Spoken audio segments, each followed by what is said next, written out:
Camnet Community Breakfast Show today, Tuesday, 26th April 2022. I hope you're having a productive Tuesday. I am your host, Dipora Mchala, and I'm joined by my co-host, Alex Shimba. Today we have a number of interesting topics for you. At 7:30 to 8 hours, we're going to be talking about the presidential address.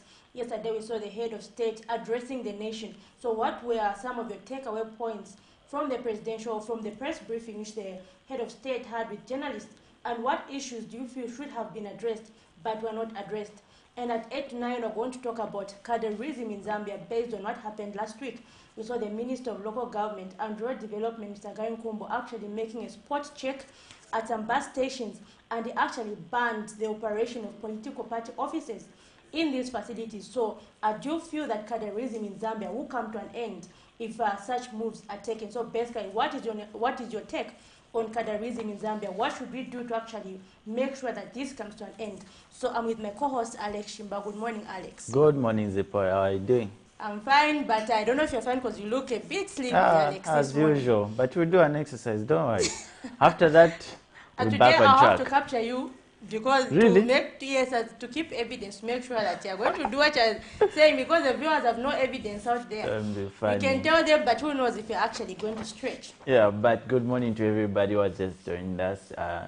Hope we're going to have a good time really with you and unpacking some of the issues that are of human interest and that are actually pertinent to our Zambian people. So basically we need that. We need to, especially the address that we had yesterday, there are a lot of issues that the president actually tackled and touched. So we're expecting the phone lines, when they're open, people to come on board and just discuss that in detail. And just to mention that we're having representation from one of the youth organization. This one is called Youth Unite Zambia, who will be having Walter Kasempa, who's actually the organization president, and also Mr. Msuku Mwape, who's the SG for the same organization, to just and see the best way of youth take on that address.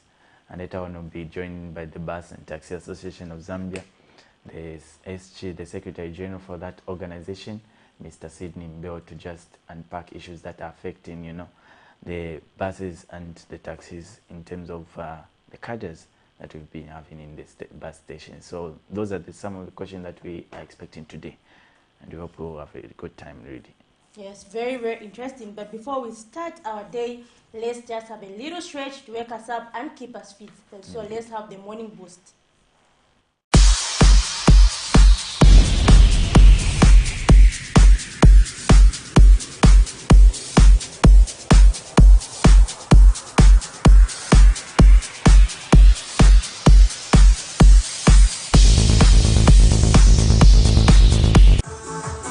Good morning, Team Camnet, and welcome to our morning boost. And my name is Isaac Matsa. I am here to get you ready before you go about your day. So let's start with the warm-up, then we raise our fitness level. Let's go. Good morning, wherever you're watching us from. You are all welcome. Here is our warm-up. 1, 2, 3, 4, 5, 6, 7, 8, 9, 10. 1, 2, 3, 4, 5, 6, 7, 8, 9, 10, 11, 12, 13, 14, 15, 16, 17, 18, 19, 20. All right, that's good. So the first workout we're going to do is going to be lunges. So I'll break them in 30 seconds. Okay, here we go. Let's go now. 30 seconds each. 1, 2, 4, start with me.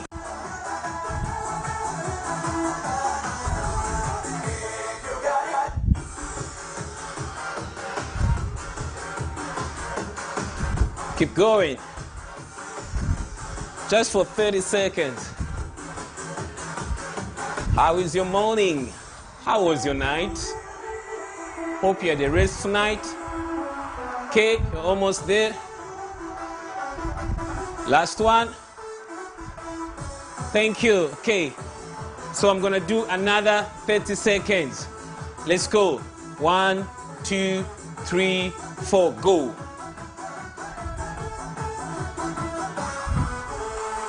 Watch my body posture. My head is not shaking, my shoulders are still, my chest is still. That's the way it should be done.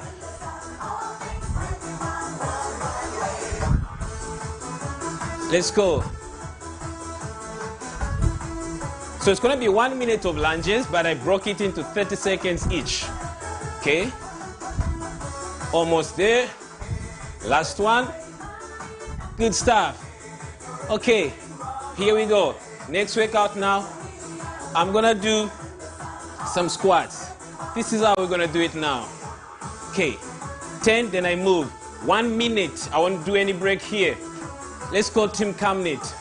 1, 2, 3, 4, 5, 6, 7, 8, 9, 10. And 1, 2, 3, 1, 2, 3, 4, 5, 6, 7, 8, 9, 10. And 1, 2, 3. Go. 1, 2, 3, 4, 5, 6, 7, 8, 9, 10. Down and go. 1, 2, 3, 10. Push. 1, 2, 3, 4, 5, 6, 7, 8, 9, and 10. Great stuff. That was a 1 minute workout. So we've got 2 plus a warm up, which gives me 3. Okay, let's go now for a 4th workout is what we're going to do now. This time, I'm going to do a plank, a little bit on the tummy. So here we go. I'll break it also in 30 seconds. So I'm going to do 2 planks. If you can't handle that, do it in 15 seconds, but make sure you go for a minute. So 1 minute, but I'll break it into 2, 30 seconds each. Watch my posture. Make sure you're straight. Let's go. 30 seconds. I'm not too high, I'm not too low. Good morning, wherever you're watching us from. This is good for you. Your health is your wealth. Let's go Team Camnet. If you're watching on Facebook, tell me how many seconds I've done. Just type something so that we know that you're watching. Okay. There we go. 30 seconds. I'll face this side. Another 30. Let's do a countdown, Team Camnet. Let's go. Working on the tummy now. Let's go, Team Camnet. It's a beautiful Monday. It's a beautiful morning. A beautiful Tuesday. A beautiful Wednesday, a beautiful Thursday, any other day. It's a beautiful day.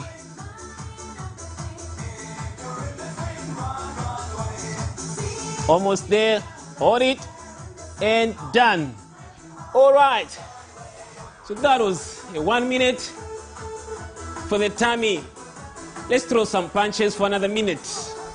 Then we'll be concluding. Here we go now. 2 punches each. 1, 2, 3, 4. Go. 1. For 1 minute. Straight 1 minute. Go.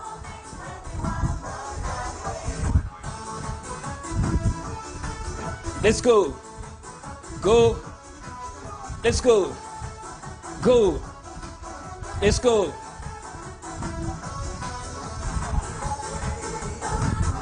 Let's go, Team Camnet. Good morning. Good morning, Zambia. Good morning, wherever you're watching us from. 2 punches each. Punch into your day. Let's go. Can you hear me, Team Camnet? Woo! A very good morning to you, ladies and gentlemen. 2 punches each for 1 straight minute. Go. 5, 4. Let's go. Awesome stuff. Let's go again. 3 punches now. Let's go. 1 minute. And 3, 10, 3, 10, 3, 10. We do this for 1 minute. 10, 3, 10, 3. Now 5. Go. 1, 2, 3, 4, 5.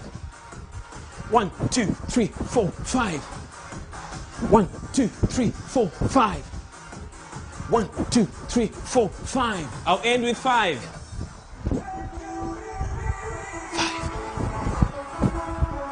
5 punch. 5 punches. Go.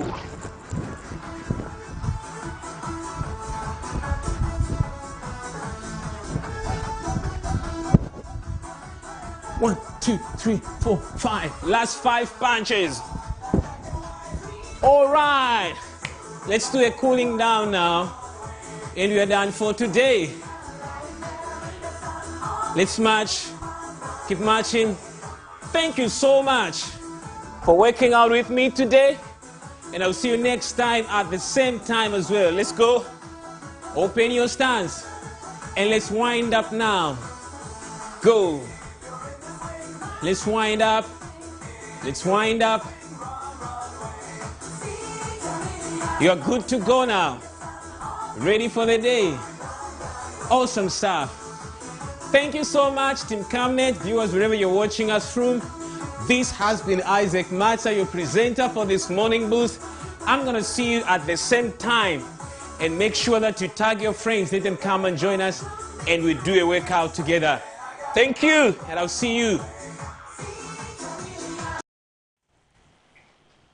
So there you have it. I hope you had a wonderful stretch because I did. I don't know about you, Alex. I did perfectly well. That's my favorite part of this morning breakfast.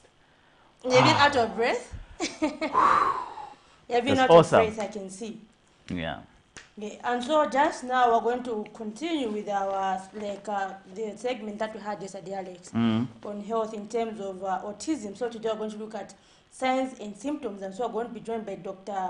Mwabakabai to just help us discuss more about autism. I'm sure we learned a number of issues yesterday, and today should just help us discuss some of the signs and symptoms, and maybe so that we know exactly when to actually seek professional help for our child, because many people wait until it is too late.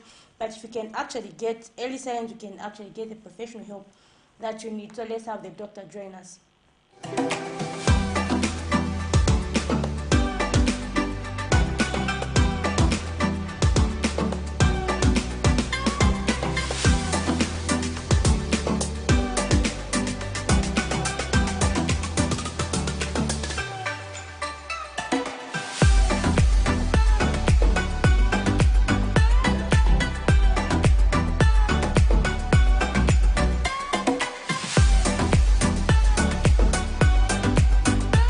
Good morning.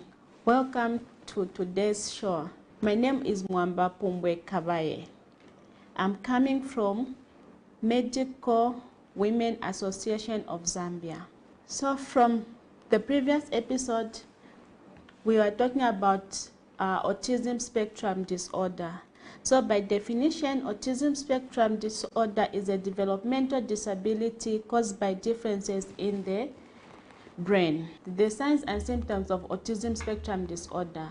So we are going to talk about social communication. So in social communication, as I earlier said, that a child with autism, they avoid making eye contact or to maintain eye contact. So every child, when they are about 9 months of age, they are supposed to respond to their name. So when you call a child's name, they're supposed to respond. But when a child is not responding when called, or they behave as if they can't hear you, or what we call they are ignoring you, like they'll just be in their own world, it's one of the signs of autism. The other sign of autism is that a child by 1 year, they're supposed to play interactive games.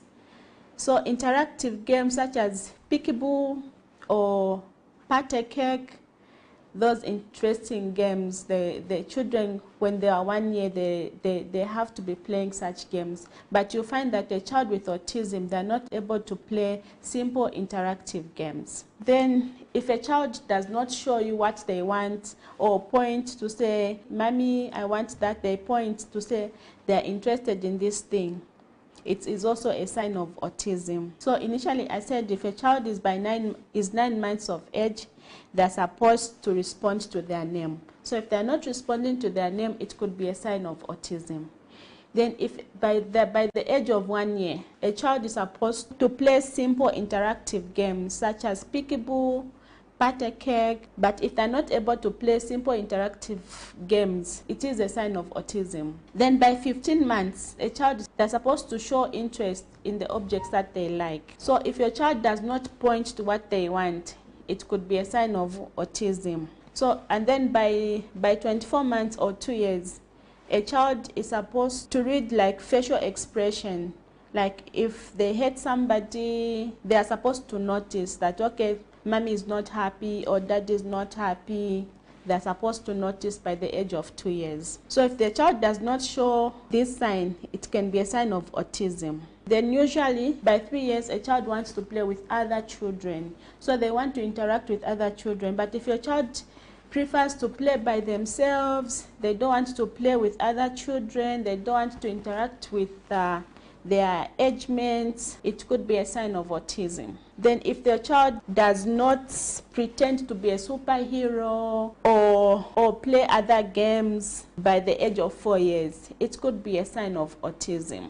Let me just say by 5 years, a child is supposed to sing, dance, and act for you. Like they'll do some acting for you, but if your child does not do that, then it is a sign of autism. Then when it comes to playing, they usually prefer to play by themselves, and then they don't concentrate on the object as a whole. I'll give an example. If a child is playing with a car, instead of just playing with a car the normal way, they would rather just maybe spin the wheels. Instead of just driving it around, they're just spinning the wheels, or they've got some say they're playing with building blocks. And building blocks, they've got different colors. So they'll usually line up the building blocks according to the color code. So if it's red, they'll line up the objects red, red, red, or yellow, yellow, yellow, just like that. And they'll play the same way all the time. They won't change. This is a sign of autism as well. Then children with autism, when they are playing, they usually want to play the same way every time. They've got a routine which they follow. So if there's any change in their routine, they usually become very upset. So they usually become very upset with just a minimal change in their routine. And then other signs of autism can include running around in circles. They are doing body rocking. So children with autism also have got different reactions to food, smell, music, things that are within their surrounding. So you find that maybe a child with autism can have hypersensitivity. So they can either have hypersensitivity or hyposensitivity, meaning that a child with autism, when there's too much noise, they want to close their ears. Then they also have preferences for food. You find that children with autism, they don't want to touch certain food, especially like wet food. Most of them, they don't like touching nshima. So they have challenges touching nshima. You see that if the child touches nshima, if it sticks in their hands, they want to rub it off. But if you give them a spoon to use it for eating nshima, they'll eat. So those are the signs and symptoms of autism that you have to look out for. I'm Dr. Mwamba Pumbwe Kabaye from Medical Women Association of Zambia. Keep watching Camnet TV.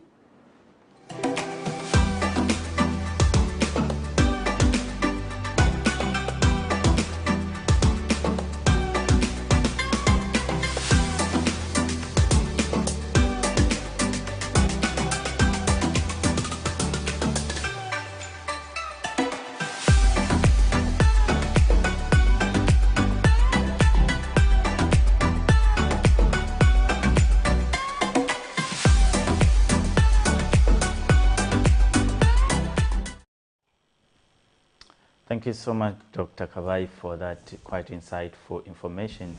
And I hope the viewers out there are taking note of signs and symptoms of autism.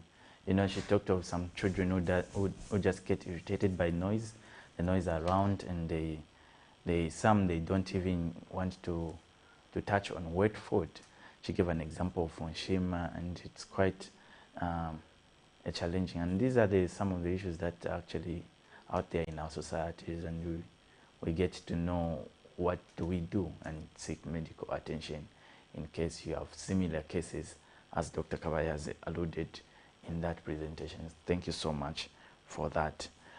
Moving on, we just want to project the money market for today, the 26th of April 2022, as in for those who are going out for businesses and just interest of knowing how the kwacha is performing on the global market. So this is how the money market looks like today. That is the United States dollars buying at 16 kwacha 0.81 Ngwe and selling at 17 kwacha 0.14 Ngwe. The Great British Pound buying at 21 kwacha 0.39 Ngwe and selling at 21 kwacha 0.89 Ngwe. The euro is buying at 18 kwacha 0.89 Ngwe and selling at 19 kwacha 0.26 Ngwe. The South African rand buying at 1 kwacha 0.07 Ngwe and selling at 1 kwacha 0.09 Ngwe. We've seen a little bit of stabilization from the buying aspect of the United States dollars and kwacha Zipporah. Yes, definitely. So that's something which people definitely want to see for a very long period of time. You don't want to see the buying again going to 17. You just want to see it reducing. And definitely. And the president actually made remarks on that, on how much they are bringing about long-term, interventions to make sure that the kwacha start appreciating going forward. And one of our media personnel should be from one of the non-Lusaka's media houses, asked the question, Mr. President, you've talked about the long terms, but I'm sure people are looking for short terms because they are looking at daily, challenges. So what are those things that you're putting in place in terms of short term as compared to long term interventions? And you went on to make mention of the burden that he has lifted from the parents to pay the school fees, the free education introduction by the new administration. Such are quite interventions that UPND has put in place to make sure that the burden of paying such payments are lifted from our parents. But really, we'll have a conversation in detail to see how best people actually analyze that address for us today. Yes, definitely. And moving on to our next segment, so we're going to look at zooming the headlines. And so in yesterday's bulletin, we saw a story that actually sparked a lot of talk on social media. That was the arrest of Raphael Nakachinda, PF chairperson for publicity and information. And so he was arrested on alleged tribal remarks, as well as bringing disrepute to the name of the head of state. And so he was actually reported by a private citizen in Solwezi over the same. So it was someone went to report saying they're launching a complaint over what happened. And so really yesterday at the presidential press briefing, also heard President Hakainde Hichilema even saying, I do not mention names. I'm not one to mention names, but really I think people have to follow the law. And he actually did mention his name, meaning that was an exception. So you can see how serious someone did analysis. That issue is. Yeah, a general analysis of how, the press briefing was lined up in terms of topics that he had touched on. And you find that the name Nakachinda appeared the most. Yeah, and he actually did indicate, he said, I don't mention names. If I see a problem, I make sure it is solved. But this time around, I think citizens have to be actually told that they have to obey the law. And they actually said his name, you know what I mean? Yeah. So really, that's something out there. Yeah, but anyways, talking of the tribal remarks, Zambia has come to a far place, like from 1964 when we got our independence. Every leader has strived to, unite the country and making sure that the only identity we have is Zambia. You're Zambian and nothing to identify you by a tribe or anything. And so such politics really to do with tribal remarks, as some something that the stakeholders, even not just the president, others have come on board And to just condemn such remarks. So yeah, and people have actually been saying this could lead to issues like potential genocide. If you remember the issue that happened in Rwanda, where now people start killing each other based on ethnicity, and so people are really calling for perpetrators to actually be made an example of. So just take a look at that story on Nakachinda's arrest, and we'll be back to discuss more on the same. Article 20 of the Constitution of Zambia guarantees freedom of expression and freedom of the press. Some stakeholders, however, are of the view that certain political officials have abused this provision and used it to launch personal attacks on individuals, and not for its intended purpose, which is for the offering of constructive checks and balances. Recent statements by Patriotic Front PF member of the Central Committee in charge of publicity and information, Mr. Raphael Nakachinda, on social media have, however, sparked different emotions from stakeholders. Mr. Nakachinda is alleged to have instituted tribal remarks on citizens from Southern Province, while also bringing the name of the head of state into disrepute. Police at Lusaka's Kawata police station on Monday picked up Mr. Nakachinda on the said charges. His lawyer, Mr. Makebi Zulu, who was in the company of Patriotic Front members, among them Porokoso Member of Parliament Mr. Brian Munduvile, and former ambassador to Ethiopia Mr. Emmanuel Mamba, however, feel that statements made by Mr. Nakachinda should not warrant arrest. And what he said is different from what the president has said on his press briefing, to say that he said he picked a foolish man as a Ubututu simply means a person who is ignorant. And ignorance should be understood in the context that he used it, and not necessarily foolishness. We hope the police will be able to advise and say this actually means something else. Just this morning, when he was addressing the nation, he assured the Zambian people that prolonged detentions of suspects or accused persons is a thing of the past. He gave examples that if somebody was picked at 12, by 14 hours be given bond. Somebody is picked at 14, by 16 will be given bond. Honorable Nakachinda was picked at 05. I don't know what time this is. And this is what we keep saying. We keep saying that when you listen to the president and you look at the realities on the ground, one gets the impression that the president may be living in a different country altogether. PF Acting Secretary General Mr. Nixon Chilangwa has voiced concerns about what he has termed as the continuous arrest of PF members. They need to go out there and better the living standards of the people of Zambia. Not arresting Nakachinda. Is arresting Nakachinda any of us going to reduce the price of the cost of living? The answer is no. So for me, I want to appeal to the UPND to talk to their conscience. What is it that they want to do? What is it? Where do they want to take this country? So that is my message to my response. They must tell us where they want to take this country. Police spokesperson Mr. Reha Monga has confirmed the apprehension. Police have apprehended Raphael Nakachinda 843. This is in connection to a matter where we received a complaint from Bruce Kanema against him on allegation that he promoted hate speech against the Tonga-speaking people, and is further alleged to have defamed the Republican president in a video that has been widely circulated. 2 dockets of case have since been opened. Meanwhile, President Hakainde Hichilema has advised citizens to adhere to the law. 2 days ago, he says, 3 days ago, how foolish can the people of Wengwa bring their foolishness to State House? How foolish can Tongas and Zambians allow a Tonga to bring the Tonga stupidity to State House? Now, this country is not about Tongas, it's not about Bembas, it's not about Nyanjas, Ngonis, Chevas, it's not about Roses, Lubales.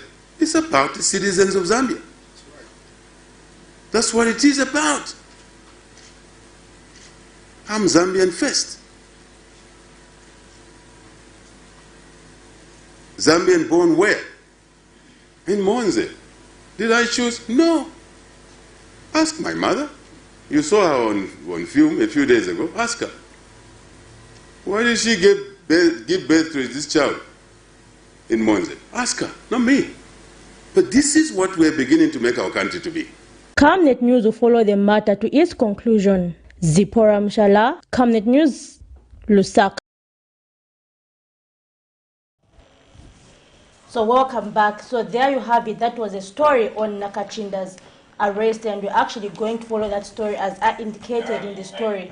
until the story is actually concluded. Just now we move on to the next segment, and this is getting reactions on the presidential address. So here we're going to look at it from the youth perspective and see what the youth actually got out of that press briefing, and if they feel that a number of issues were addressed, and what other issues they feel should have been tackled on the same.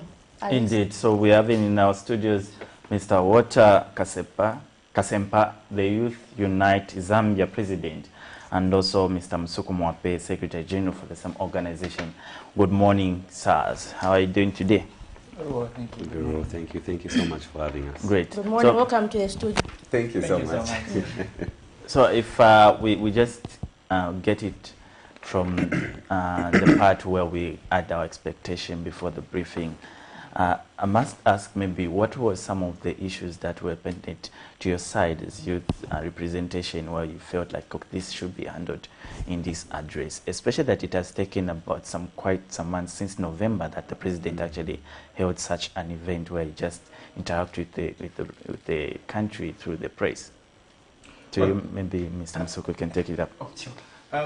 Personally, looking at the events that have unfolded from the last time the president addressed us, we have had issues emanating from both the governance perspective as well as the political angle. And if you look at the politics, we had the leaked video talk of his aides, talk of the permanent secretary at the Ministry of Home Affairs, Mr. Akafumba. And then we also had him in conversation with the political advisor to the president in Lebingoma.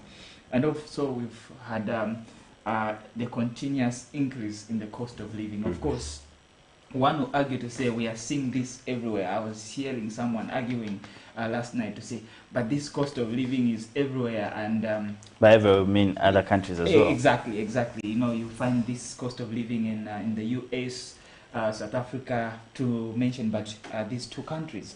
But then, you know, when you have a head of state addressing you as a nation, you expect to hear how they intend to drive you out of that high cost of living you are facing as a nation.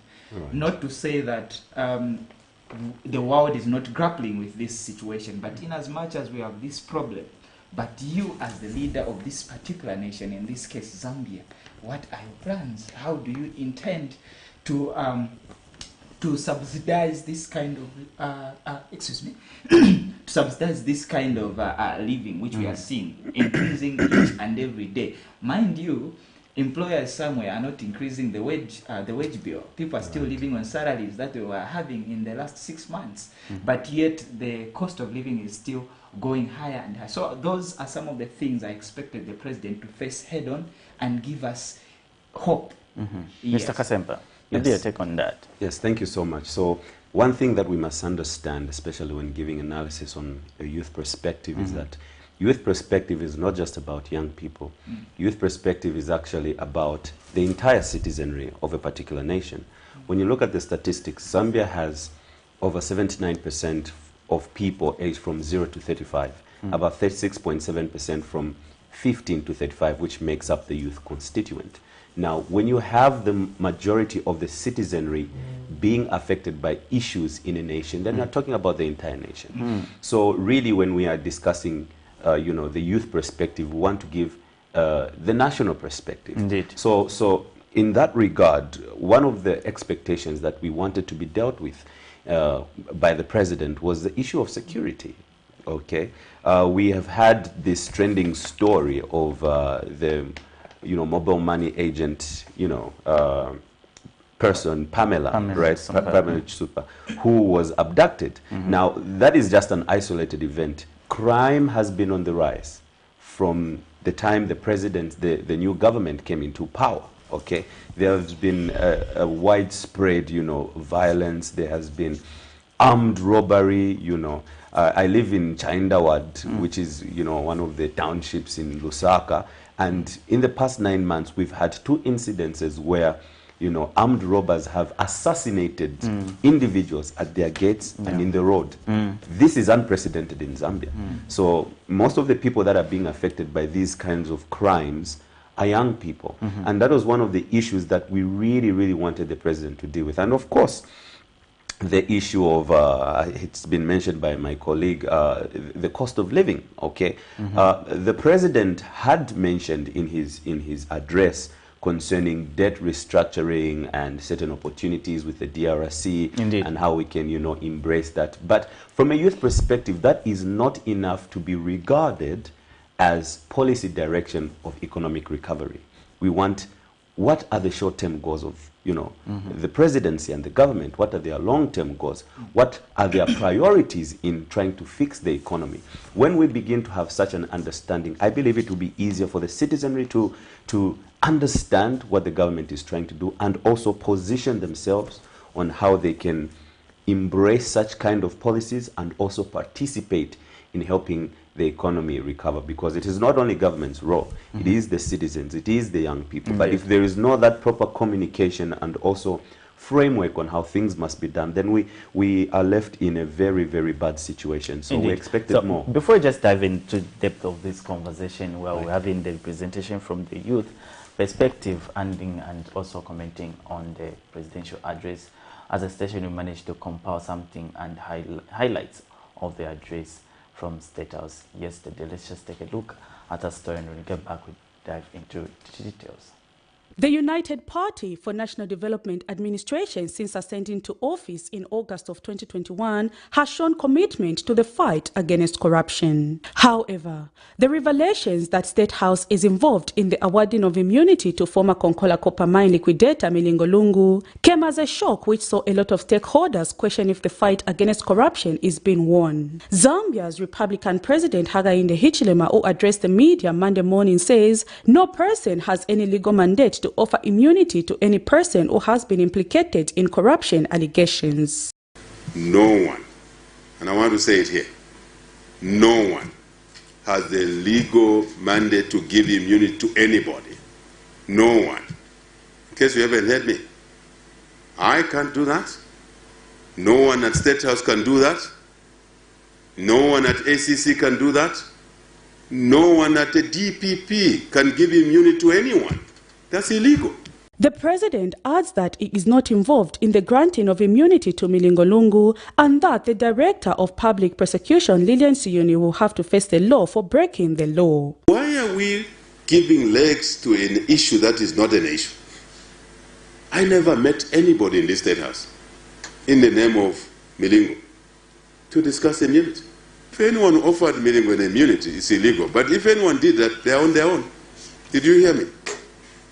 They are on their own.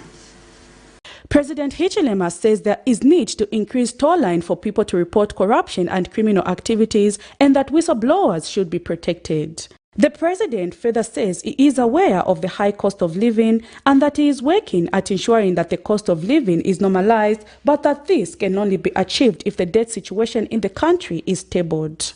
The cost of living issues. Our hearts are there with you. But to have a long-lasting solution to the cost of living is to deal with the debt, is to deal with issues of fuel. Let me confront this issue. Issues of fuel costs, issues of fertilizer costs. The president has since challenged those in opposition to stop peddling lies that his administration has failed when the economy was destroyed in the past 10 years. What is saying they will return. What are you going to return to government to do? If I may be a bit cheeky.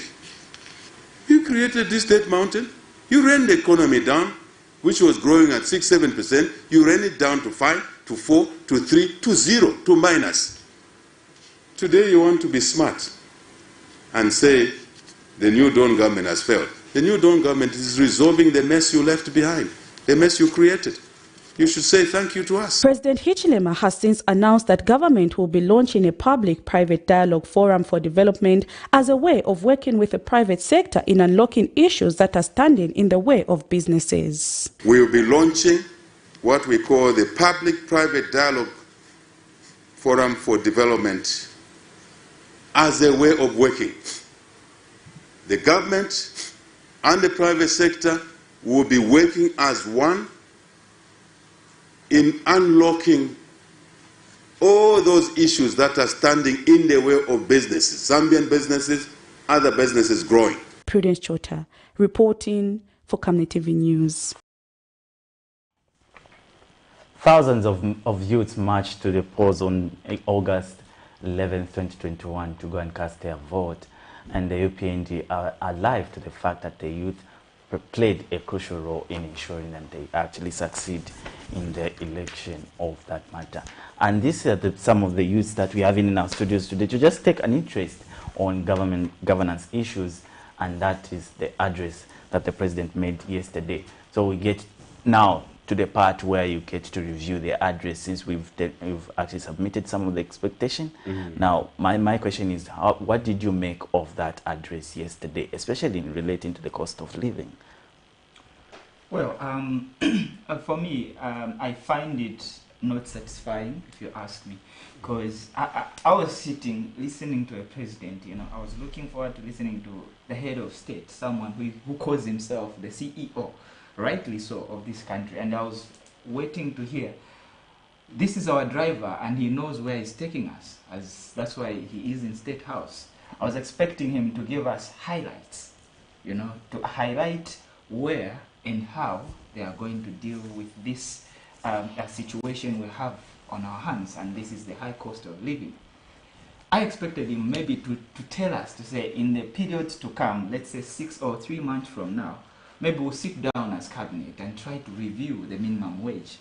Because you are telling, the minimum wage Zambia is running with, if my memory serves me well, it was last implemented by the late Michael Sata, unless my memory doesn't serve me right. You're right. And now you count how many years have passed since Sata was president and that was revealed. Must be 7 or 8 years now. And are you telling me the things, the costing and the pricing of things 8 years ago is still the same today? Definitely not. So I expected the president to drive us or to take us on a drive where he tells us to say, listen, we are alive to the fact, like he did acknowledge to say Zambia is at a place where we have this high cost of living. But I expected him to go even deeper by telling us, but our immediate solutions to this is ABC. 1, we are going to do this. 2, we are going to do this. In as much as we are driving you to this place where we want you to have a life which is cozy, please expect some pain terrains in there, because the long-term plans are for us to have a sustainable economy that we will not be affected by each and every aspect of economic shake that comes into the country or that comes into the world. But we got none of that. He was simply mentioning, like any school child will. They would say that to say, no, things are expensive. Everyone can say that. Things are not okay. Everyone can say that. I expected a deeper analysis. Great. The numbers are scrolling on your screens, and also we are live streaming on Facebook, that is Camnet TV, where you can actually do drop your comment in the comment section, and you get to review them as we have this conversation with the youth review on the presidential address. Zipporah. Yeah, and so Mr. Kasimpa, Zambia also has a high number of youth unemployment. Right. Do you feel that the same was adequately handled by the president on how it's going to solve, how the UPND administration is actually going to handle the same problem?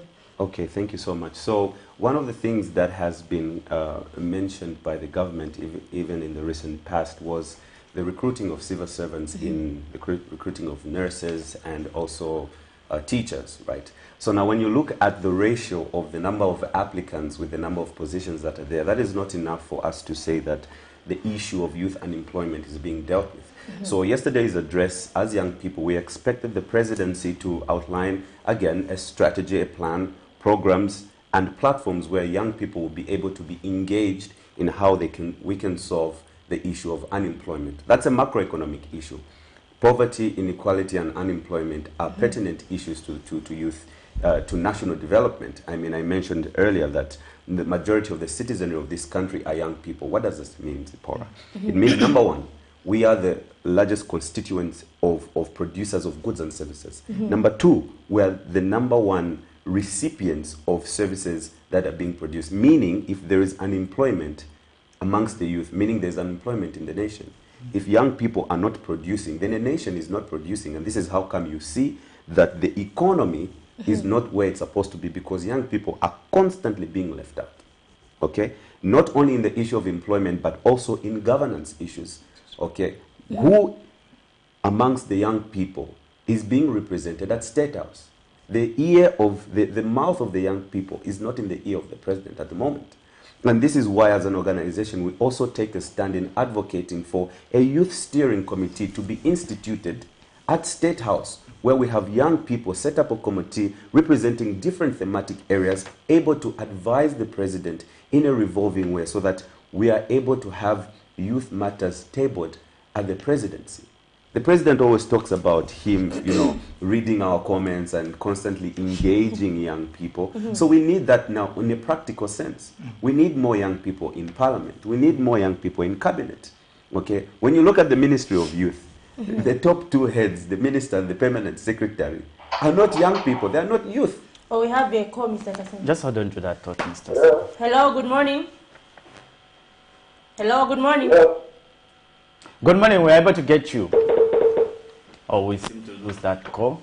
Please kindly call back and make sure that all the technical aspect from your end is dealt with so that you don't have feedback. You can go ahead, they're not youth, so... Yes, so we don't have young people in our governance structures. That leaves much to be desired. Now, okay, so are you of the view that the Ministry of Youth and Sports should be led by someone who is below 35 years? Of course. Look at this. You are a woman, Zipporah, right? Who do you think will understand a woman's issues better than a woman? It's you, isn't it? So we have young people. We will only understand our perspective if a young person is there that is leading. Now, not just any young person, young people who are competent enough to provide solutions that will lead this country forward. So our argument is that, look, we have a lot of competent young people. I mean, look at Mr. Musuku Mwape here. He's graduating from the University of Zambia tomorrow, officially. And he's a young person who's acquired the competencies to lead. Not only in an academic setting, he's the SG of a whole national youth-led organization. This is the kind of thought trajectory that we need. It is a paradigm that we must embrace as citizens, as young people, and especially the government, so that young people are incorporated into the systems that will ensure that this country progresses. Are we being fair? And I mean, in the context of maybe time frame that and the duration that the UPND administration have actually been in office, about 8 months now. Are we being fair to them to just keep on pressing in terms of the time that they've been in office? Look, it's not even a question. The question I feel shouldn't be, are we being fair? The question should be, have they done enough so far? 8 months into their tenure. What constitutes the enough? Because we've had the free education in place. Mr. Kasempa mentioned of the employment that we have in the 11,276, the 30,000 teachers. I mean, what else do... What constitutes enough, maybe Mr. Chimba, is are we being given, as a citizen, are we being given a clear roadmap of what this government wants to do? If you ask me, I'll tell you no. I'm struggling to see up to now where President Hakainde Hichilema and his administration are trying to, where they are trying to take us. Look, if you are an opposition, a leader, you are vying for the presidents to form government. You are a government in waiting, okay? But what we are seeing with our current government is something like they were caught off guard to say, oh, you are in government now, okay? If you saw whatever the... They didn't have a plan whatsoever. Oh. They had a plan. But maybe they are low on confidence, if you ask me. They didn't expect themselves to be in government. That's why it's taken them too long to still be there. The president has been lamenting, not once, not twice, not 3 times, on several occasions. He is on record, on several occasions, to have been lamenting to say some civic leaders who are serving under his administration, high loaded.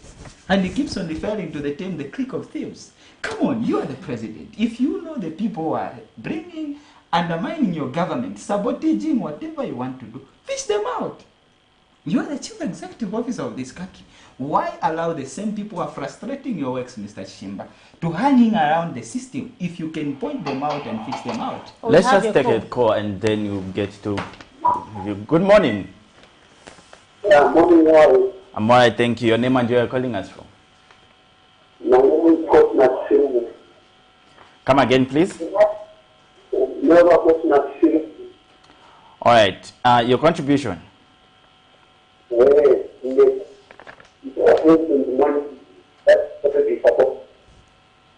ngabayukiye and so n'abatagira PF before batubere ko bakiteka kenshi ko bayuki yo bikarwa abantu mukababwira ngo mitengo ishakuye kuchipata nomba ngamamone like ichotiranga yabusoba yamanu ngamamona bayuki bayukitara kwa ngombara mchao mami tazasonga ngara n'ababumbere kwakare abapata sokindarama mwapimo so ikire figure abo batambara mchara bena barusha kupagira ikiyago chapa n'abana babo babatsindira bakiri babiranga bakati barike bakatara amafu bakiriya kuri kicha yabaye barenda barenda pekeke pekeke ya pekeke no como na tumo pekita ndiye ndiye aiko to bilinye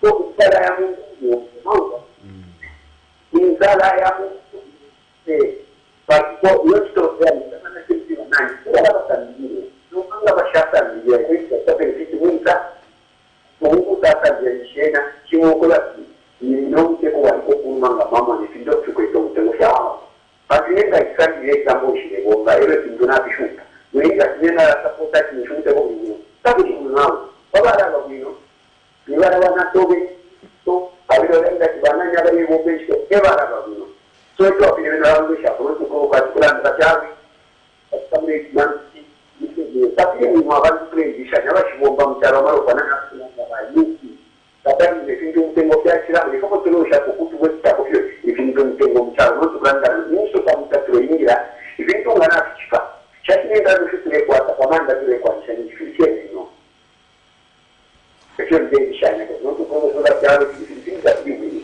findo nga byabiro mtengo abantu motora bashibomba 75% amaro ko kutula kwa nshaka transportation namna vyo vindo vya mtengo ukala shani kwenda kwa no business tunataka motawale chama bateba wote tunachukua no basi kwa mchiko hivi tunashapeleka kwa badala as you conclude Mr. Cosmas uko wa mtaki banani wa yanani wao wonta bubana baba misto kuna nyawo kusema kutawa ndio ndio mbona in conclusion, thank you so much, Mr. Cosmas, for that contribution, quite profound, and we'll get just Mr. Walter Kasempa to just handle that call. Yes, thank you so much, Mr. Cosmas. That was a very profound and heartfelt submission. I believe, you know, when we're talking about issues of governance, when we're talking about what the citizens expect, we need not to step out of reality. Look, okay? A lot of people, you know, are talking about the issue of, you know, no, we have instituted free education. Free education was there from grade 1 to grade 9.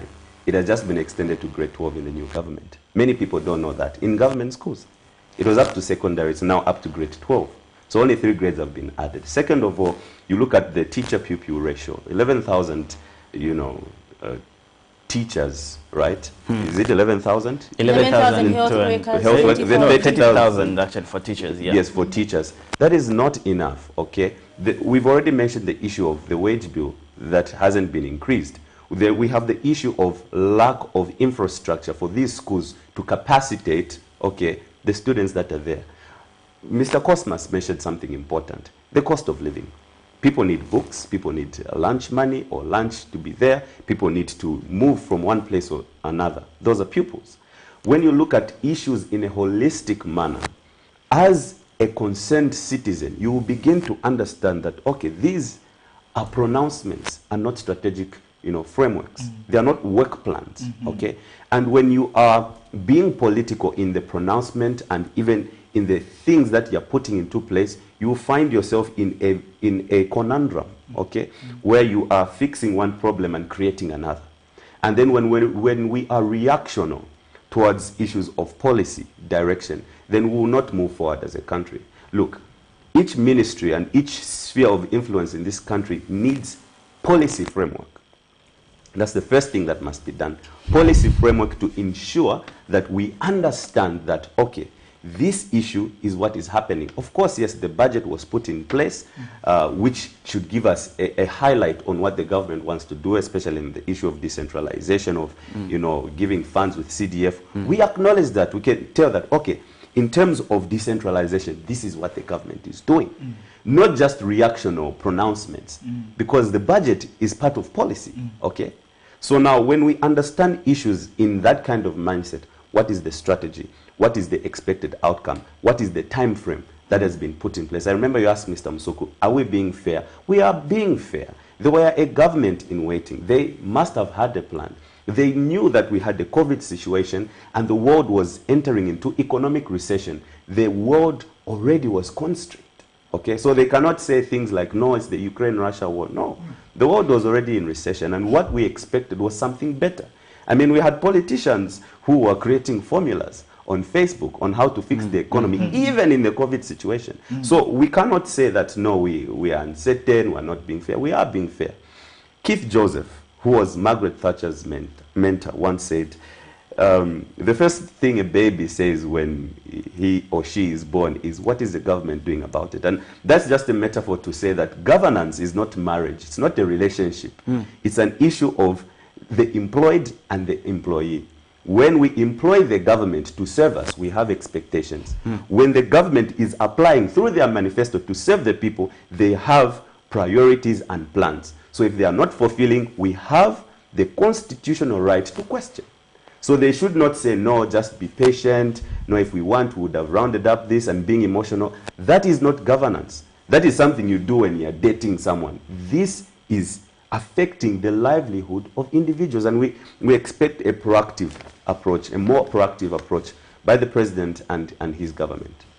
Okay, so Mr. Mwape, maybe in a nutshell, do you feel like as youths, given everything, are you confident that maybe in the next, I don't know if it's 4 years or so that are remaining, your issues as youths are going to be addressed by this administration? Are you confident?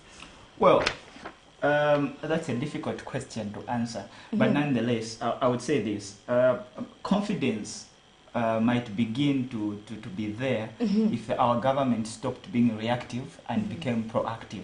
What do I mean when I say that? It's by acknowledging what they are incapable of doing and looking out, like he said yesterday during his press briefing, he did take note of a certain engineer who was having a TV interview, and he did invite him to share notes. Mr. Johnston, energy expert. So I would want to see more of that. Fish out for capable men, okay? Fish out for capable women. Fish out for capable youths. We are not saying he should fish us out. No, we have a lot of people. But thank God if he catches us and says, come here, we'll celebrate and we'll go. And we'll provide what we can. But what we are saying is fish out the people he thinks they can do a better job with him. And then only then we'll begin to dream and say, okay, Mr. President, as the youths, we are now beginning to see what you told us when you were in opposition to say you would do something with us.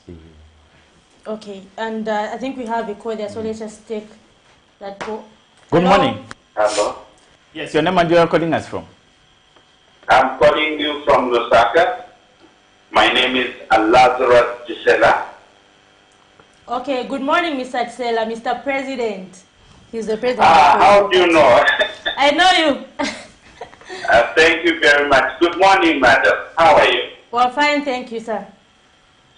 Yes, I'm very impressed to hear from the youths of Zambia the way they are analyzing the situation in Zambia, the status of affairs in the country. I'm so impressed. You know, the gentleman there, he was talking, even referring to the UK in terms of governance. Observing yesterday's press conference, I was very, very disappointed because I expected the president to talk about what he's going to do next. Because so far, his government have not shown any signs that there is a way we are going to come out of this poverty in terms of the immediate, which is rising prices, which are hitting. And in terms of education, it's quite interesting to find that we are busy preaching about free education. But is there any education transformation? is there any education reforms? It is very sad that we still continue on the same system of education.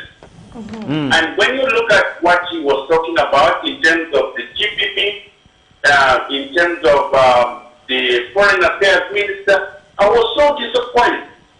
I expected him to say, this is what the Minister of Foreign Affairs did, and Minister of Foreign Affairs, you are fired. Because there's no need to protect somebody who gives such an excuse that I was doing my business over the weekend, then I went over to the company. And he came with a briefcase. Even a little kid in primary school would be surprised that such a beautiful briefcase would only carry the currency. Who does that? So that's where we expected the president to show that he's serious about corruption. Yes, we all know that we don't have the fact what was in the briefcase. But of course, that is evidence now to show that a minister, when you are in a position of a minister, everything that is given to you is given to the state. It's not for you. And why did he go there alone? You know, all those questions, you don't need a rocket science to understand that there was pure corruption. Because you are there alone. And everything that's done in the cover of darkness or done in isolation brings suspicion. Yes, we don't have the fact, but that's the time we expected the president to show seriousness. He was asked, the president was asked, what are you doing about the recorded video, the recorded audio, where people were mentioned? And he said, no, I can't fire them because that is social media. Yes, the social media put him in setup. It is only through social media that we can know what is going on. What is the opinion of the Zambians? At the moment, you know, you can see right now that the Zambian people are hating in terms of the life that they are living. It was sad. I was sitting there. I could feel the pain in my heart when he mentioned the Black Mountain. And he sent his own children to that Black Mountain. That Black Mountain has, you know, concentrated sulfuric acid. You know, just to be clear, when you are mining minerals underground, you use explosives, which are made out of concentrated sulfuric acid. And this is where youth are exposed to. A lot of youth are exposed to that sulfuric acid. Do we know what they are going to be tomorrow? They are accessing a lot of diseases from that Black Mountain. Honestly, we are a laughing stock throughout the world to see that the government has allowed youth to go to that Black Mountain. Is that creating employment? I was saying for a long time that there is a lot of ways we can create employment in Zambia. I want to give this suggestion to the government. In Zambia, we have so many towns, we have so many districts, and so many roads, and so many cars. Look at the parking tickets in Zambia. It's very poor. In the United Kingdom, I'll give you an example. In Scotland, they made one road, a bus lane. They made a bus lane in one of the roads. I tell you, they made over 500,000 pounds within a year from that road. For no those they were charging for driving in a bus lane. And parking tickets, they make a lot of money. If you pass the car, you have to pay. Using, you know, either point. We can do that in Zambia. A lot of youth can be employed within 1 month. You can have thousands or millions of youth who can be employed. In each district, there are cars. And if we were to introduce this parking ticket, to make a lot of employment. Look, this thing is being done in Namibia, just next door. In UK, that's how the uneducated people are employed. Because you don't need a university graduate to be put in tickets. And you also create employment for those who will be picking the vehicles that are wrongly parked. You'll be creating employment. As you conclude, the other thing I want to talk about, as you conclude, sir, when the president was talking in the press conference, I didn't hear him emphasizing on production. In Zambia, we don't have production. We are like, a jumping place for everything. Everything, all the clothes that we are wearing, I tell you, they all come from outside the country. That's what I expected the president to talk about production. Indeed. What is his plan? What is the plan of the government in terms of production, which should be driven by Zambian people? The production is very important for every country. Because if you are producing shoes, you are actually creating employment. Thank you so much for that. Producing clothes, Thank you so much, you sir. are creating employment. If you are producing food, you Hello? are creating employment. We cannot create employment by just writing a budget. As you conclude, sir. The other thing I want the Zambians to know and advise the government, it is so sad that we were excited to get IMF funds. IMF does not give money for production. This must be clear. The plan of IMF is to give people who have no food, give them food so that they become continuous, perpetual beggars. Because they only give you money for consumption. They don't give you money for production. I could see all of you raised the budget. There was no way in the budget where the government said, we are going to buy either tractors so that they can be producing food, in the country. As long as we are not in production, our meal is going to continue skyrocketing. You look at America, you look at China, under President German, Sir, let's they conclude. only developed because of agriculture. Let's conclude now. Under Roosevelt in America, Sir, are you able to get me? They developed because of what? Agriculture. Are you able to get me? Sir? I think we had... I think it was clear on that front where he actually just delivered all the aspects that the president touched on and trying to give. He's actually a politician, so I think that's why he had so many. He's actually president of the Zambians United for Sustainable Development, a political party. Oh, so Mr. Lazarus it explains it all. Yeah. But let's get to conclude as well, even on this segment where the youth give their voice on the address. So and maybe just a response. Response to that, especially on the last aspect where the president gives remarks on the IMF and also the fact that you should have a proper bailout and turnout in terms of just resource recovery. What is your take on the IMF deal, and what happens really if the talks with creditors fails? Where do we go next? Okay, so one thing we must understand, and I would just like to echo what Comrade Lazarus had mentioned, is that the very constituent of the IMF and the World Bank, or most popularly known the Bretton Woods institutions, was not for the purpose of economic growth. It was for the purpose of the reconstruction of Europe during or post-World War II. That is why the IMF and World Bank came in. So even their mandate is not centered on growth. It is centered on economic stability and reconstruction. Now, when you look at the IMF and its involvement with different states all across the world, there is no country in the world that developed economically because of IMF. Why? Because their mandate is not that. So now coming into our context right now as a nation, what needs to be our priority in ensuring an economic turnaround? and creditors being satisfied is, number one, macroeconomic stability. Of course, austerity measures that are being put in place were necessary. Okay, they were necessary, but not in the manner in which they were done.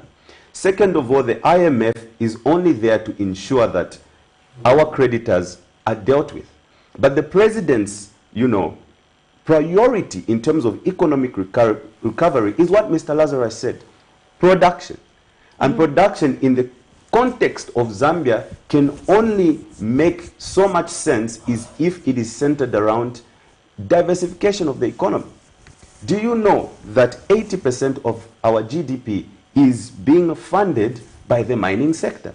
And yet 60% of our labor force is in agriculture.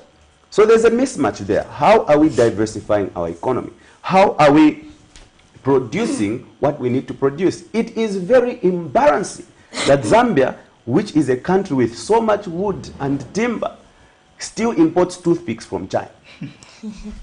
It is shocking that Zambia, whose staple food is maize, doesn't have what we call Kasempa cornflakes. We still import. Those are the small issues that we need to deal with. How are we producing as a country so that we are able to be the food basket of Southern Africa, export, have the monies, and pay back, whilst we're being supported by, things like the IMF. So the IMF deal shouldn't be the panacea, the ultimate solution that the government has to say that if it can get more power, what we're going to do is just bring IMF on. That is not being proactive. Yeah, Mr. Water, really, on the aspect, maybe are we doomed as a country if it fails? We are not doomed. We are not doomed. There's a saying that goes, and I like to say it alone, the doom of a nation can only be averted by a storm of glowing passion. That passion needs to be infiltrated into our economic sector. We talk about things like investor confidence, but there's also what we call creditor confidence. There's Standard & Poor's, which is a credit rating agency, rates countries on their ability to sustain the economy based on the economic activity in it. So IMF is not what is going to make creditors confident only. It is also how diligent we are in producing certain things in our economy. And that's what we need to do. That passion needs to be ambitious. I always tell people we need to stop looking for economic solutions. We need to start becoming economically ambitious, where we say Zambia needs to be the leading GDP country in Africa. That's how we should start thinking. But it will not happen if we're not being proactive in our economy. Okay, even as we conclude, I would love to you gentlemen to end on this note on the fight against corruption. And I feel we have a stage on that as youths, because we are the growing leaders, becoming leaders, and tomorrow we are the ones leading the nation. Right. So how much do you feel the fight is so far by the new administration? Maybe Mr. Musu can take it up in under a minute or so, make it quick, and then Mr. Water can take it up afterwards. Well, for me, thank you so much. For me, the fight against corruption has not been anything more than mere rhetoric. Why do I say so? We heard from the chief executive of this nation telling us to say whatever you heard on that audio. Jonah asks a question, and then the president does a PR deflection of that question by telling him to say, let's have a chat afterwards. In private. I mean, the question is asked in public. Why should you go and discuss in private? I mean, it did us a disservice. And if you want to fight corruption as a nation and as a country's leader, those are bad governance traits. You are trying to sabotage a certain named political party, and your aides are depicted to have been speaking in your name, Mr. Chimba, in your name, yet you deflect that question. Some people, though, argue that it was in the interest of time. I don't know your thought on that. No. Such kind of a thing, if you ask me, you don't have to use time as an excuse, if anything, to go by, because it's been in the public domain for quite a while now. And yet the president has been quiet. What should we think as onlookers? All right, let's talk about the DPP. Milingolungu did name a few of President Hichilema's aides. And did you hear what he said? I called them. So are we now going to base people's guiltness or innocence based on what they tell you? Are you telling me, Mr. Chimba, if you lost your pen right now, your ball pen, you lost it, and you call me to say, Mr. Mwape, did you see my ball pen? Then I say no. Then you are like, okay, Mr. Mwape didn't steal. No. Why do we have ACC? Why do we have DEC? If we have those institutions, they're supposed to investigate. And moreover, it's a conversation between you two. We were not exactly. You are supposed to say, okay. I'll end it from now, Mr. Mko. I think we can, Mr. Water, just take it up real quick. I believe he's exhausted quite a lot. And, you see, the fight against corruption is not only government's, responsibility. It's the responsibility of the general citizenry and all stakeholders involved, the Zambian police, civil society organizations like us, different political parties. And yet we still need to, bring government to accountability, because that's a trait of good governance. Suffice to say, our advice to the government is to say the citizens of the Republic of Zambia are there.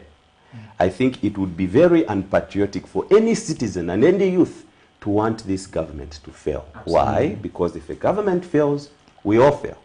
So we want government to succeed. And our call on government is to say, you cannot succeed without the young people. Not just mere rhetoric of telling us that you give us CDF. No. Create space for us at the table. Create room for us to give you the solutions that this country is waiting for. And I already mentioned earlier, what we need is a youth steering committee at State House. What we need are youths, not youth at heart, youths in cabinet, in parliament, so that we are able to be the mouth, the voice in the ear of the president and his government, so that we are able to deal with the issue of corruption, the economy, and societal transformation. On that note, we end our first segment where we had the youth take on presidential address. In our studios, we were visited, also being interacting with Mr. Walter Kasempa, who's the Youth Unite Zambia president, and also his Secretary General, Mr. Msuko Mwape. Quite profound conversation, and thank you for those who actually came through to contribute on this pertinent issue, where we see and look forward to actually see how things unfold henceforth. From now, we just take a short break, and when we come back, we dive into another segment. We'll be actually also investigating cadarism, if it has ended in Zambia. Stay tuned, and we'll be back shortly.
Camnet TV is becoming big and better. You can now watch Camnet TV wherever you are around the world, simply by downloading the Camnet TV app.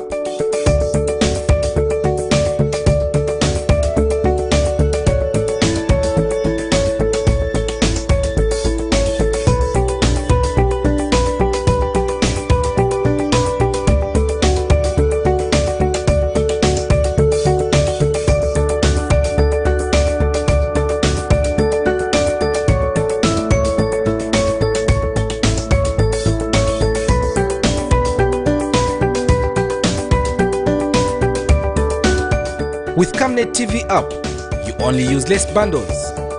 Camnet TV, not just another channel.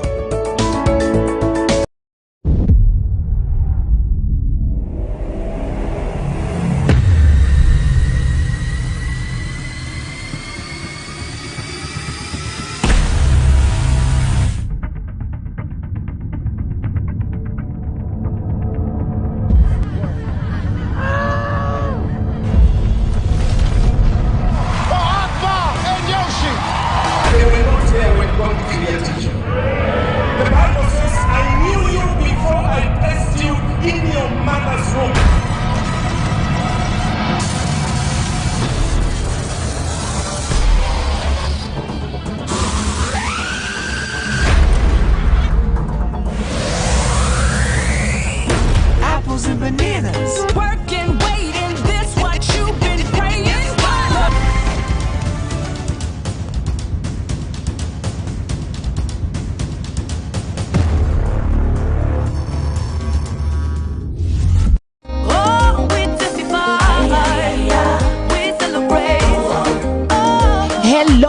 I'm Deborah Lukalu, all the way from South Africa. You are watching Camnet channel, not just another channel. God bless you. Stay tuned. We celebrate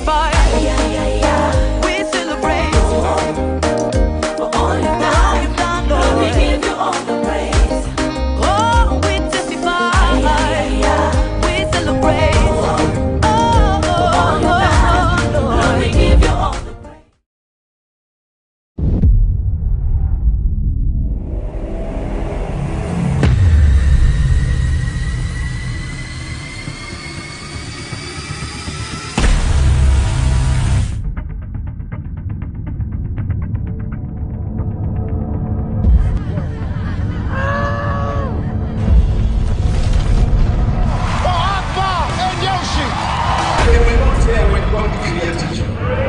The Bible says, I knew you before I placed you in your mother's womb.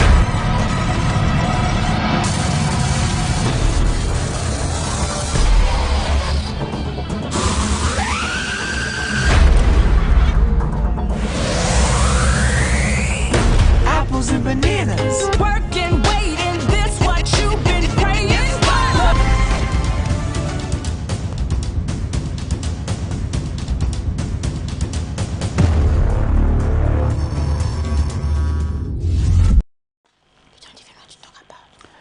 Welcome back, and thank you for staying tuned to our breakfast show.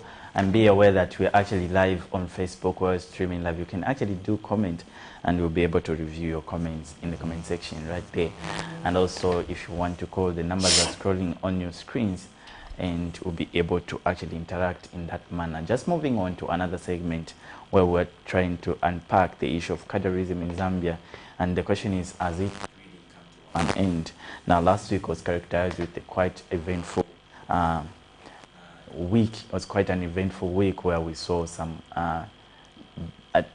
cadres, so-called, at a bus station, that is Intercity Terminus, where they were actually protesting, staging a protest and following a ban of those cowboys. And we actually tried to compile this story. Now, Zippo, just maybe before we play that story, we've had these was in bus station, and you've actually compiled some stories. What is really the gist of, and also at the bottom of the issue? What is going on in such places, really? Yes, so definitely, and I think that was on Friday when there was a riot at Intercity, and just on Thursday, before we even knew that that was going to happen on Friday, we had I interviewed the governance activist, Mr. Brebna Changala, and we were just analyzing the issue of political party offices at bus stations and markets. Like, what is the essence? Because we've been told that these facilities are going to be run by the local authorities. But what is the essence of having a political party office? And these political party offices actually change colors when it's, because some people can argue, no, they're just shops, but under the PF, they were green, and now under UPND, they are red. And we've had incidences where people are questioning, like, what do those people in those offices do? Because some of them do not even sell. They're sitting there, but what are they doing in those offices? So it means they're extorting money. And if we're saying we're going to end cadarism, then we can't continue to have those offices at such facilities. And then on Thursday, we had that story where we're analyzing on the purpose of these offices being in markets. And the next day, we saw Mr. Garin Kombo actually going to close the same offices. So I think this is actually a welcome move. So we'll just take a look at that story and be back to discuss more in detail. And we're going to be joined by Mr. Sidney Mbewe, Secretary General of the Bus and Taxi Drivers Association. Let's take a look at that story.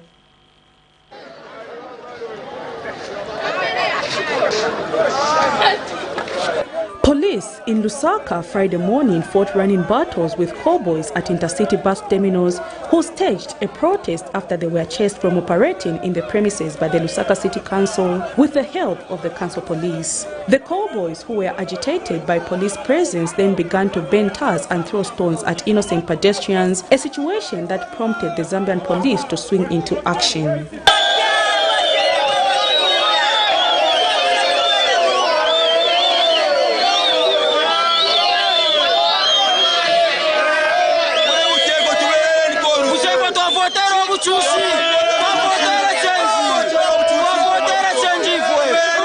The cowboys spoken to by Camnet News have explained that the commissions they are given by bus operators for bringing a customer is their only source of income, and that if they are chased from the terminals, they will have no other sources of income.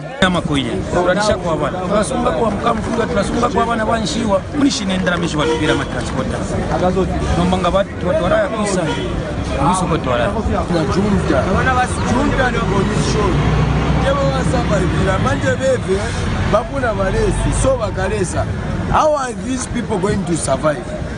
That's why Minister of Local Government and Rural Development, Gary Kombo, who rushed to the scene, has however explained that the decision to eliminate the cowboys from the station was arrived at following rumors that they have been selling drugs. What is going on at Intercity now, which is my biggest worry, is that they're not only cowboys, they have started selling narcotics there, ganja, drugs inside there. And so in the process of cleaning up, the management of Intercity decided to tell the bus operator to select 2 cowboys at least per day, so that they organize. The minister, while at Intercity, also observed that suspected UPND cadres have been operating a political office at the terminals, thereby terrorizing innocent businesses. What are you doing? I'm getting the bike. Well, what is this of you? Create an office. Yeah, Bachaman. What do you do?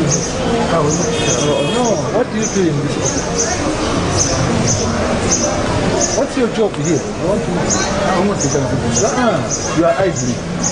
You know that idling is an offense. Who gave you this office? The same was also observed at Buseko Market in Lusaka, where UPND cadres have chased a PF supporter from his shop and taken over the premise, which has now become a UPND political office. Okay, the actual owner, the actual owner, where's the end shop? Give him back or her back her shop. No problem. Because the owner knows what. I spent up on the UPND, I tried to do an apoca. All of Jana Poca, the PF, Naibu Baba.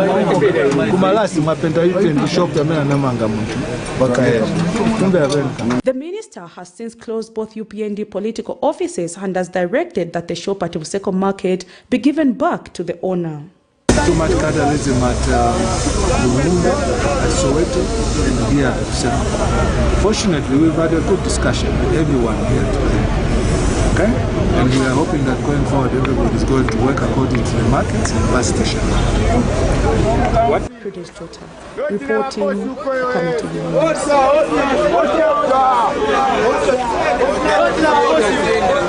Bus stations in Zambia are one of the public facilities that are known for wrangles due to alleged politicization of the same. Since the change of administration in 2021 from the Patriotic Front PF to the United Party for National Development UPND, reports of internal wrangles at the bus stations have not come to an end. While the UPND administration has made it clear that it will not allow cadreism at such facilities, some bus drivers say it is only when bus station management will be selected through an election that the same will come to an end. A group of bus drivers at Lusaka's Kulima Tower bus station alleged that a group of UPND members took over the bus station office after the loss of the PF and are now allegedly working with the police at the bus station to harass perceived PF members. They allege that the harassment is done through misappropriation of funds for a local money saving scheme known as Chilimba, which amounts to about 15,000 kwacha per day, adding that confronting the said bus station management on the same has landed them 6 days in Lusaka's remand prison, where they've just been released. ni conduct into mwaya kalika abana babe ni 6 days twalikwata nabakashikumayanda abana to balali yashani kwali banabaka nabaya kuma skulu ama transport shara makwisendara olifendara matwaye tubomba ngamwabomba mwakashikisha sharapot ostwali shitina mwabaka chief yakoti but balianga bafika baona lebo mu kulima tawa balafikirira kuri bali abalwani abasende ndalama so uli omuntu ulesende ndalama tabebe fintu ifile chitika pa ground enala bebe fintu ifisuma waye walesende shile ndalama so nangulanga chakwati baona lebo gadi nkombo balefo okwisa pali matawa lekeni bakese facing ama individual drivers not bali abantu aba bapokerera then bakese munefitika pali matawa situba pisha but then tifuna ni my elections baje abantu basiana ma driver because system yayamba waononga chipani mundu dali driver 7 but abolo mpenda ati akafunza ochengani ya ndrama ampenda kuti noni wa PF as a result manje like mwetenzele life tenzi nawo la maseos. So what we are demanding for with immediate effect of complaint in many police stations, even in police posts, Madam Mboloma should actually go. Mr. Chileshe, CIO, way back in PF, they should actually go. They should bring us people who are going to bring us peace there. Bus drivers, they are going to speak for themselves. All they want is elections. I'm not a bus driver. I cannot take part and parcel of the election there. They know each other. Each route, they must be allowed to choose their own leader who they think he can actually execute their demands. Meanwhile, Kulima Tower Bus Station Management is on record denying the claims. In response to the situation, UPND Deputy National Youth Chairperson Mr. Trevor Mwinde says the allegations will be looked into. We don't want anybody to destabilize them and frustrate their efforts to making sure that they also earn a living out of what they are doing. So bus drivers, your issues are in very firm hands, and we are willing as a ruling party youth leadership. We want to make sure that we come and discuss this and find a lasting solution. We know that there are people that are overzealous and excited, and we call upon the investigative wings of government to also help us and engage us, involve us whenever they are trying to sort out these problems of bus stations. The aggrieved bus drivers have called on Minister of Local Government and Road Development Mr. Garin Kombo to visit the bus station. Zipora Mshala, Camnet News, Lusaka. Welcome back, and those are the two stories that we tried to compile last week on the wrangles that are happening at bus station, and also the random check by the Minister of Local Government, Mr. Garin Kombo, on the two markets, that's Buseko Market and Soweto Market. Just find out how the cadarism issue is in reality in those two places. Now, in our studios, we are joined by Mr. Sidney Mbeo, who is the Secretary General for Bus and Taxi Drivers Association of Zambia, to just help us discuss the issue of cadarism, if it has ended even in Zambia, most focusing on the issue of the bus stations and also the market. Good morning, Mr. Sidney. Good morning to you. How are you doing this morning? I'm fine, and hope you are good too. Yes, good morning. Welcome to the studio. Yeah, Thank glad you. to have you back as well. Yeah, always to be here.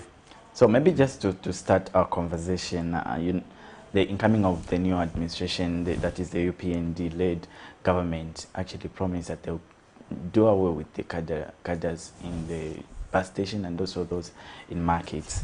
And we've seen quite strong messages put across, especially from the officials and the president himself, warning those who might be wanting that they are on their own. And this exercise has quite been there for quite some 8 months or so. Then the question is, how is it in terms of are we improving on the aspect of curbing these vices?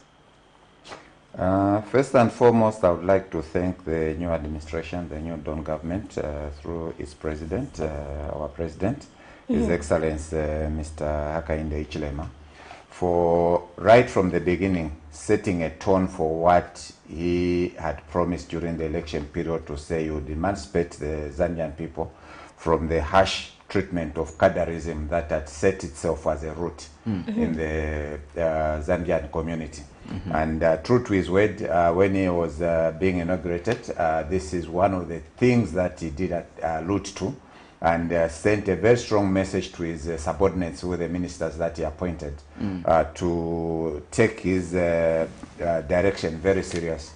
And would like to thank Honorable Minister of Local Government and Road Development, Mr. Honorable Garin Kombo, for having outstretched and overstretched himself to ensure that he carries out what the president directed during his inauguration, and also what he had promised during the elections. Now, the tours by the minister, which I thank him for, are a direct indication of what people are hiding. a lot of politicians are playing to the gallery. I'm on the ground. I know what's been happening on the ground. I know which politicians comes on the screen and say the UPND is looking at this matter very seriously. And meanwhile, behind what they are doing is rightly opposite of what they are coming to tell the nation. Now, the minister's coming to check for himself on the ground gives him an on-ground fact finding results of what is really pertaining on the ground. If we talk about cadarism coming to an end, has it ended? The definite answer coming from the minister's tour is no. And this is evidenced by what overzealous persons that campaigned under the the UPND ticket are doing in the stations. Like we have seen offices that are there being painted red. Why red? This is to indicate that this is there for the party that is in power. Now, this is subordinating and also sabotaging the direction that has been given by the president and the United Party for National Development in what it desired in its rule, which is the rule of law, to ensure that each and every Zambian is free to do what they wake up to do.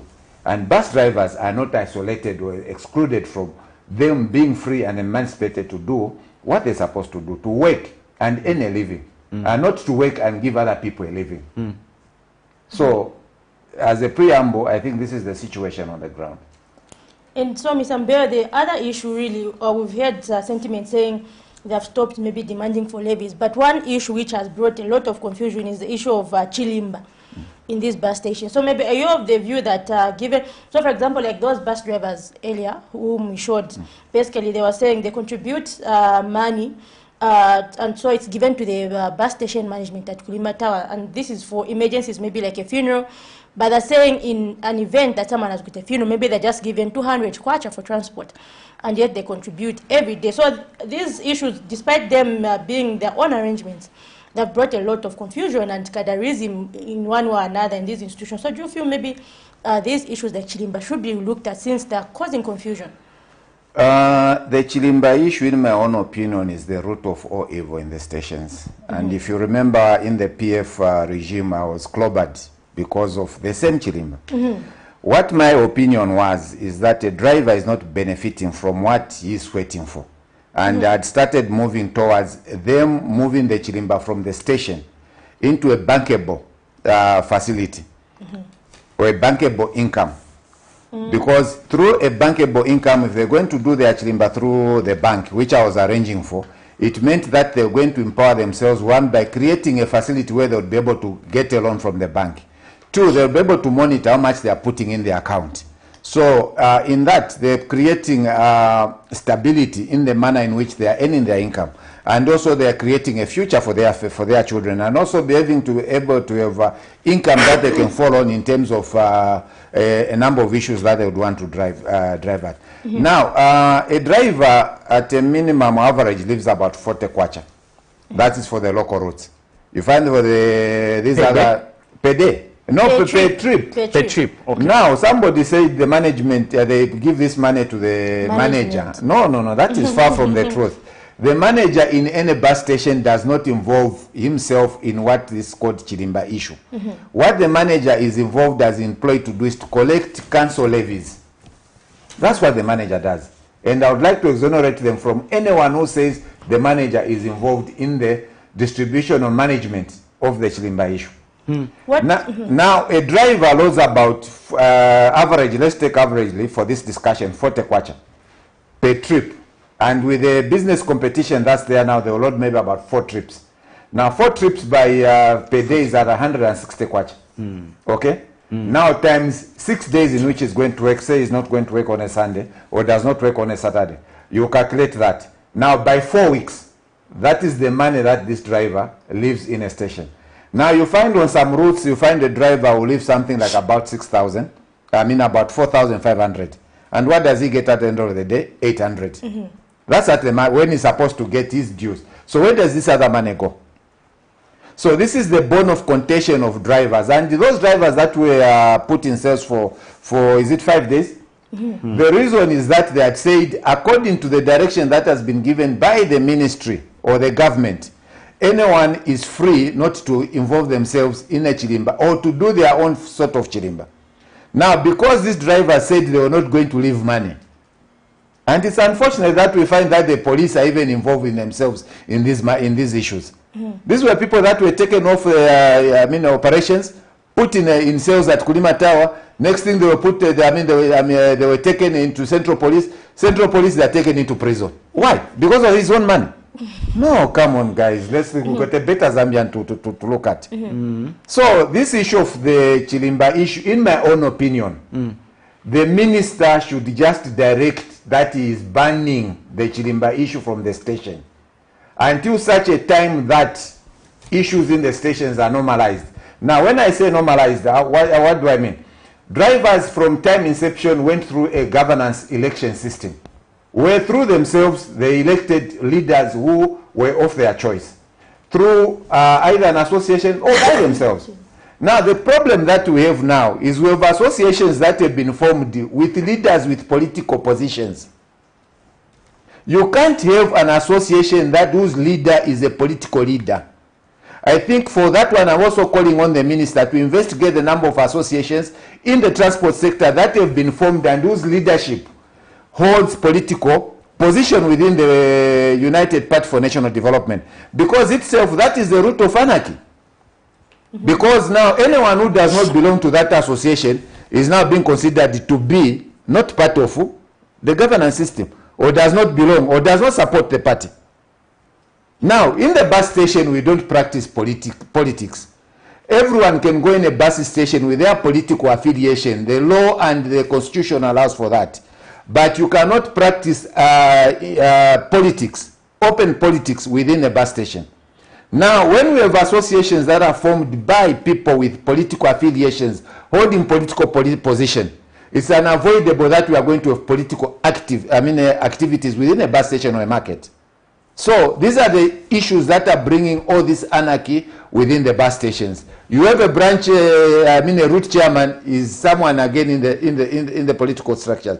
You have an association general secretary is got a position in the political structures. You have a president of an association is got a position in the political structure. So I would call upon the minister and appeal that let the minister call for these through the registry of societies, look at and review and make an audit of all these associations in the transport sector that have been formed, and their names, the names of the political, the association leaders are affiliated to the United Party for National Development.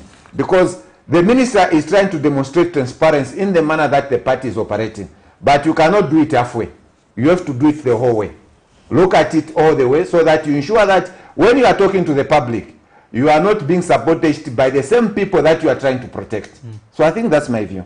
Okay, and maybe just to help us understand, there's also, for example, if I say Kulima Tower, there's that office, Kulima Tower bus drivers. And is it a must that they are supposed to be, is it drivers who are supposed to run that, or is it the council who are supposed to run the same? No, look, associations are not supposed to run their office within a bus station. So that's a legal association. Associations are supposed to have their own secretariat away from the bus stations. Association politics then will be played through the leadership of members of the association. That office in the Kulima Tower, that office in the Lumumba bus stations were built by political figures. These are politicians for political activities within the bus stations, and just for them to create an environment of intimidation. Okay. So for me, I would like to thank the manager for Kulima Tower who ensured that the office in Kulima Tower was closed. And I would like to thank the minister for having gone further to Lumumba to go and lock up that office. Because this is the whole, the whole problem that we have in our sector. Now you have this so-called, because there are these offices, now you have this so-called many committee chairman, many committee secretaries. Who elected them? And where are they coming from? Which that committee? Was the concern whereby there is what is called the many committee, which is not elected. it is for me, these are people that are put by political structures within that constituency or that ward where they are. Like if Lumumba is in a ward, then the ward there or the constituency will put people who are drivers within the station to say we are putting you there, because these are the people that will accompany the UPND through elections or through campaigns. And they are recognized as such, and they are handpicked to go and be committee members or leaders within the station. And this leadership structure is called the main committee. Now, we don't need that. So let me understand, do they get some sort of monetary benefits? That is the essence. This is a conduit from the drivers into the political structure, which the minister should look at. Why are these non-committees put there? To serve those that, when you are elected, I mean, even the minister was appointed by the president. He is put there to serve the president, who is serving the nation on behalf of the people that elected him into office. Indeed. So the people that appoint these men or committees put them there to serve their interests. And these are the things, if they are not going to be looked at, are they going to be things that are going to negate the goodwill that the president gave to the Zambian people, that was not going to tolerate cadarism. And this is also going to negate the minister's efforts, which for me are being overstretched. We would have loved a situation where we see the council management moving into bus stations because they were given the total authority. And these bus stations are managed by the local authorities on behalf of the central government, which is the Ministry of Local Government. So I do not subscribe to where the minister is being overstretched to move from his office to make tours around the city to ensure that what the council should have been doing is what it's doing now. Let the council get up within the local authorities, either here in Lusaka, on the Copper Belt, in the Northwestern Province, wherever they are, where these offshoots of concerns are rising, that they take their responsibility and mandate and not to overstretch the minister. Now, this is clearly indicating that there may be a vacuum somewhere, which the minister now is taking, because now everyone is not appealing to the council, which is supposed to be the body that people should be appealing to, because the councils manage bus stations, councils manage markets, and councils are supposed to ensure that there is tranquility, sanity, and harmony among all the people who come from different households, who come from different political affiliations, operating in a harmonized environment. Now, it does not, for me, take an entire minister to travel maybe to Northwestern Province to go and sort out an issue that has to do with cadres. No. It has to take the administration within that jurisdiction to be able to address issues dealing with their own infrastructure. I think that's my take. Indeed. So the lines are scrolling on your lines in case you want to call in and contribute on this subject where we're investigating if really cadarism has ended in marketplaces and bus stations. And just on that, we play another story, Alex. But unfortunately, we're running out of time. But we play a story on a cooperative wrangle, which so this now shows the situation of cadres in markets, because we're looking at cadarism in bus station and markets. So let's just take a look at that story on cooperative wrangles, and we're back to discuss and conclude on the subject.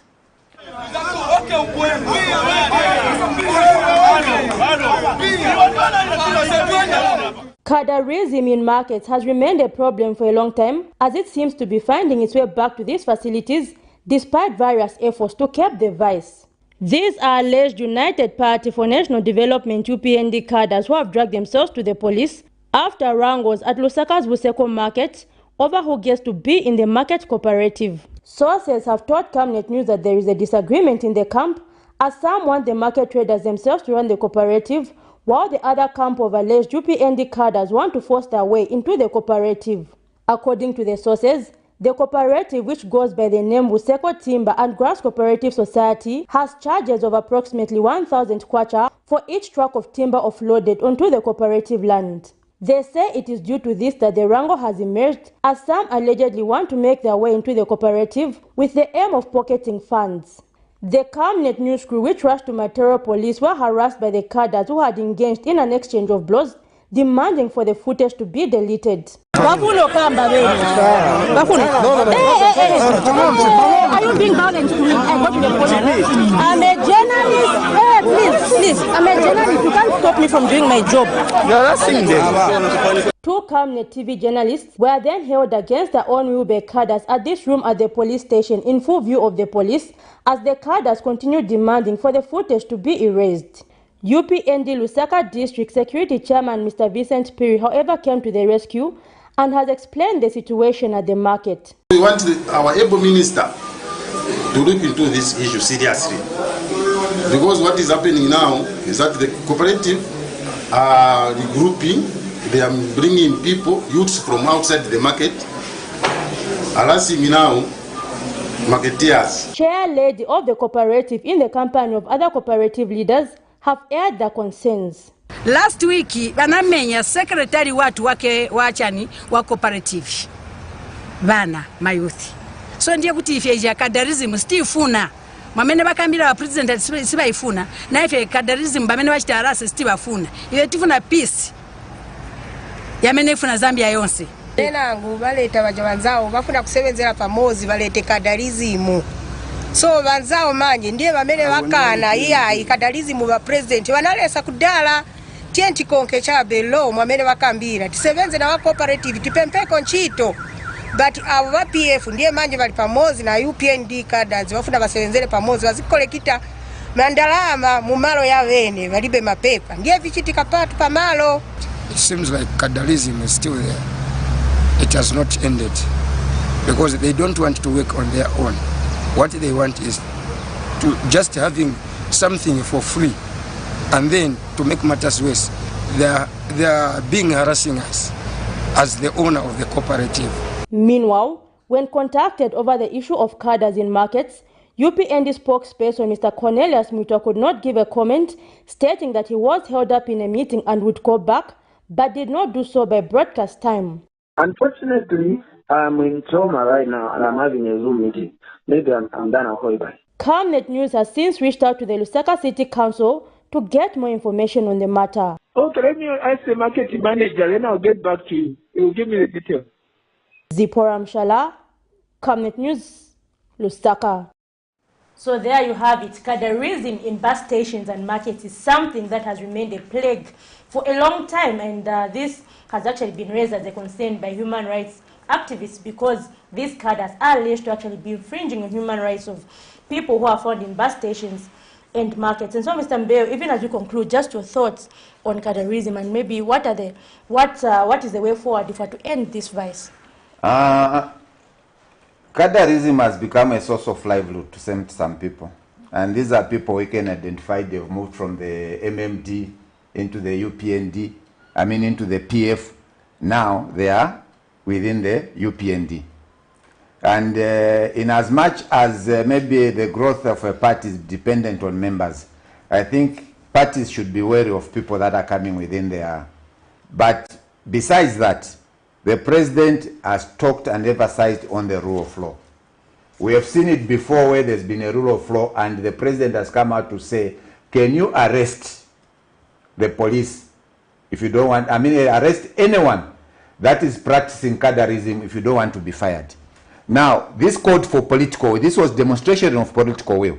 And would like to see, in concluding, that the same political will that the president has demonstrated descends down to the last person in the chain of command to ensure that no one has the liberty to walk into anywhere and say, I'll do what I feel I will do.